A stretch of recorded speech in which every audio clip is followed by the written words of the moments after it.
right. So, mental health is always something that's kind of been a taboo topic in the black community. Even myself, growing up, I always never took it too serious, never took depression and things like that too serious. I always kind of looked at it with a stigma, like it's something that only happened to weak people or something like that. But, just getting a little older, started realizing like stress do weigh down on people, and it is certain situations that people feel like they can't get past and things like that. So, you were speaking to you wanting to attack that in a positive way and do something for people and for the youth regarding that. So, what's on your mind? I look at it from a perspective like I'm 30 years old. Okay. You feel me? I'm 30. I'll be 31 in July. First time I saw somebody killed, I was 9 years old. You feel me? Like when I first saw it, that was like kind of like for lack of a better word, like a customary thing in our community. Right. Murray Park is the park we grew up in, but in the neighborhood it was known as Murder Park. You feel me? So this just the atmosphere that I grew up in. And then when I got older, you was around, bro. I just used to have such an anger problem that even myself, I didn't know where it came from. You feel me? Right. But when I got older, and then like I told you, I started seeing a therapist, started getting my mind clear as far as my belief in religion and God and all these different things. And I started to see like, I'm a broken person though. Like sometimes as a man, a black man especially, how we came up, where we came up at, you show weakness, it's over with. Right. You feel me? You just said your pop told you, man, don't fit them. If they stand on that side of the street, you walk on that side of the street. Mm-hmm. So that's the way we conditioned to be. And for me, again, I think I'm one of the strongest people there is. That's just my opinion. But then, bro, when I finally broke, I'm like, damn, I'm 25 years old and this is how I feel. Imagine a kid that's 12, 11, the kid, DeMonte from my school said, man, my daddy got killed right in front of me. All right. So we sit up here and we have these conversations about, how do we move forward? How do we save our youth? How do we protect our youth? How do we stop the gun violence? And it's like, it's a reciprocal thing because we ain't never addressing the real problem. These a lot of hurt kids hurting kids. Right. They all hurt, bro. You feel me? All they do is go get drunk, maybe pop a pill. Sure, they tell me I'm 13 years old, he's smoking weed already. Another one 13 years old, like, yeah, my best friend pop pills. What? This the same kid that say, man, I hate my mama. So why I'm saying that is such an important thing for me, bro, and it's something that I'm super passionate about because I'm using kids for instance. But look at how many of our men be beating on their women. It's shit that don't even really come from us. This is things that's been passed down from our grandfather to our fathers. My daddy got killed. I never really knew him. But all his shit was passed down. His weaknesses was passed down to me, bro. Mm-hmm. And my thing is I just don't want to pass it down to my son. So that's why I say, let me go get better and get stronger. So my daughter can see what a man look like my son can. And I just think with these kids, bro, to take it here and finish it up, I just think that if we actually took the time out to listen to them and talk to them where it's not in the manner where we downing them for what they're doing, but we actually listening to them as to why they're there. And that's what my therapist did for me. And I just think that these kids need it. And that's why, for what I'm trying to do, it's going to be mandatory. Right. It's going to be mandatory. You want to do all the other good things. You want to have fun. You want to enjoy yourself. 20, 30 minutes a week is mandatory. Another hour and a half, 2 hours a week, you got to sit in a room with nothing but men and talk about a piece out of my curriculum. Because I have a curriculum. Like, I want to educate them at the same time. It's not just come and kick it and hoop. I really look at it like we have to, as a community, we got to build better men, bro. Mm-hmm. I mean, that's the only way it comes to me. So mental health is the most important part that we can build them to me. Okay. What's your thoughts on that? That's deep. I feel like mental illness is real big because, a lot of people can't actually control certain emotions that they got going on. You know what I'm saying? Like, and I hear you. That's why I asked you earlier. And I said, who was it for? Was it only for? You had your age group, from, what was it, like 13? 10 to 18, yeah.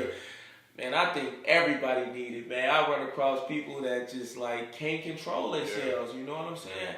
I was a person that, I didn't get help, though. I was the type of person that couldn't control myself. Like, somebody had control over me, and I had to fix that on my own. Yeah. I had to fix it you controlling me to the point where you get me to say these mean things, to even put my hands on you. You know what I'm saying? And that's horrible when you can let an individual control you. You know what I'm saying? That's real deep, bro. And I just feel like everybody needs help. So don't discriminate, bro. If you catch somebody, but that's to your character, though, right. bro. That speaks to your character, though. In them moments, though, like to be able to say, you know what, I need to get better. Right. That's self-evaluation. That's looking myself in the mirror and saying, you know what, I can't give this to somebody. Our kids ain't strong enough for that. Yeah. So that's why I say, for me, that target market is because they don't even know how to go from that. So you can start from the root of it. And so that when they get my 10 years old, we teaching you. 10 years old, we teaching you, bro. This is how you decipher between who a friend is and who a person that's just your homie is. Right. Like you gotta know these things. You gotta know that these are the drugs you should. Because we not telling them, bro. We was in grammar school and high school. They had all of these campaigns. Don't do drugs. Down with dope. Up with hope. All this type of shit. Right. Where is it for these kids present day? Right. So from the rappers telling them to continue to do it. Continue. So that's why I'm a huge J. Cole fan, because J. Cole talks so much about the need for therapy in the black community, man. It is such a needed thing. Right. Okay. I give you that, then. I'm going to back off. I promise you, I'm going to back off, because I'm just saying, like, because I took it from you, too. At 25, I'm 29. I'll be 30, but at 25, I noticed that. You know what I'm saying? Like, that's funny that age right there. And I love that number, too, because my birthday is November 25th. You know what I'm saying? That 25 number for me is real big. And that's when I noticed that, hey, you need to control you need to get control of your own self, control of your own happiness, all of those things. But that mental illness, I love starting from the root and then bringing it on up. You know what I'm saying? So that's good. That you can start from a child, and as an adult, you will know. All right, so I'm done. Absolutely. And I feel like for me, like, I think it's important because as men, a lot of times we don't know how to read our own emotions. We don't know how to express our own emotions. I have a conversation with my guy, and he be like, yeah, shorty did this, woo, but it's all good. I ain't tripping. But shit, she better not slide on me. And then it'd be like, what you mean? I thought you weren't tripping. Like, nah, I ain't tripping. Like we be telling ourselves we so strong that when we do feel insecure, we can't identify it. When we do feel paranoid. Most black men living in Chicago, I'm pretty sure a high percent of us are paranoid. But we would, if you ask a nigga, you paranoid, bro? Like, hell no, I ain't paranoid. I ain't scared of shit. I ain't worried about shit. But a nigga be looking over his shoulder, circling the block before he come in the house and all type of shit, showing all the signs of paranoia, but can't accept it because we told ourselves that that's weak and I'm not that. And then when you do realize that you are that, it might make you question so much of yourself because you always question your character. Strong. You know what I'm saying? So I think it is important. Like, that's something that I know I've been guilty of ignoring until I got old enough to understand. Like, damn, this is a sign of weakness that you did that. It's not. It might be in a relationship where you tell yourself like, she did this, I don't fuck with that. Right. Oh, I can't put my finger on it, but I don't fuck with it. That's insecurity. But if you ain't identifying that is what that is. You feel me? So self-reflection is a huge thing. And I think that's gonna be something that's gonna be very, very helpful. Definitely very helpful, bro. Because I wish that I could have had somebody help me. You know what I'm saying? I had to help myself. You know what I'm saying? You got help. I wish I could have got that help. I had to realize this on my own. Snatch my happiness on my own. You know what I'm saying? Because a lot of people not happy, bro. I had to really dig down deep inside and find my happiness. My sister always told me I used to always think like somebody else could make me happy. I was happy because I was with this person. I'm happy because I got this. I'm happy because I got that. When I lost everything, bro, everything, and I got this detachment, you know what I'm saying, from a person, I got detached from that person, I was so happy with nothing, bro. I had a SRT8 Jeep, my apartment was laced, bro. You understand? And I had making a job, making money. I had a hustle, making money, all that. I wasn't happy. Bro, I went down to a Grand Prix with a small one-bedroom apartment with just a bedroom set. And bro, when I tell you I was like the happiest person on earth, bro, that was ridiculous. It was ridiculous. So, and to find happiness, bro, and to get that peace and get that little slight of that piece of illness out of you, bro, is big. And what you doing, grabbing them kids from young and putting it in them then is amazing. If you can get as many as you can and get that out of them young, we have a lot of unbroken women and we have a lot of unbroken men. Yeah. That's amazing, and I give you that. Yes, sir. I look at bro, one of Nipsey. I was Straight there up. talking to his face, to your cousin. You know, face like, man, niggas don't, you know, at that time. You heard his opinion. Yeah, on his this. opinion, but he like, man, Yeah. people, you know, he just more so along the lines like, man, people bandwagon, they don't really listen to his music, so on and Right. so forth. But I'm somebody that really listened to dude. We was in LA when I first got put on to him. This was 6 or 7 years ago. Mm-hmm. Yeah. So this was Slauson Boy. Like we was listening to I got his on the music. mailbox out there. money. Yeah, and even into Mailbox Money. But I've always been familiar with his music, his movements, and all these different things. Yeah. And just looking at him in that song saying, you know, I want to control my own destiny.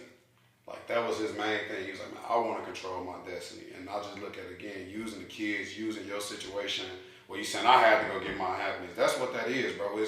I want my ultimate goal for these kids, bro, is to be able to control and dictate what their destinies are. Mm-hmm. Not allow the circumstances, situations, and the things that's going on in their life deter them or dictate. My little god brother, bro, Cache, a month before his graduation from Simeon, bro, like my little cousin, he get locked up because he cracking cards. Nigga tried to rob him. He pulled out the gun and killed a nigga that tried to rob him. The nigga that tried to rob him killed his homie. My little cousin got 45 years in jail. But this a kid though, bro, that's always been a good kid, always not been able to come out the backyard type shit. But what happened to him, again, why this is so personal to me, is Kachif, his uncle, my god brother. Kachif get killed. Kachif was a breadwinner for the family. Kachif get killed. Next thing you know, Cache, the kid that's for all points, was a kind of like a goofy in a sense, just a mama's boy, school kid, as far as the streets go. Like that's a goofy. Like we think he ain't on shit, but he was that kid just on what his mama didn't want him to be on. But when his uncle died, he had to go and try to figure this shit out on his own because nobody came and talked to him about what he was going through, how to process what he was going through, how to stay on track about what he wanted to accomplish. So, again, everything that I want to do, everything that I'm talking to y'all about, bro, this all come from my heart because I literally, even though my man made it out the shit, I'm going to say this, to end, bro, I always tell people, like, Pooh making it was a gift and a curse for me. Because I'm so close to him, I've been there with him since 2nd grade, everybody think that he is me and I am him. Right. Not that that's just my homie. They just think that everything he got, I got. You feel me? Everything he do, I do. And that's not necessarily true. But what I did get out of all of that, bro, and I say this to end it, is I'm watching situations where he going through things and he can't talk to nobody. And I'm seeing how it's breaking him down. So I'm looking at it, damn, my little cousin Cache going through it in this way. My man, Rich, got everything, but mentally he gone because of all the things he going through. And I'm just seeing all this weakness like, damn, bro, nobody got it. It took him so long to go sit therapy. So all those things matter, bro. And I'm just giving you the instances and the reasons behind my ideology and why I think that it's important. Because I'm just looking at the people that's in my family and what they're going through, bro. And I just want to create something that could shit. I love to support that too. Yeah, yeah. yeah. Definitely, I love to support that. Absolutely. Well,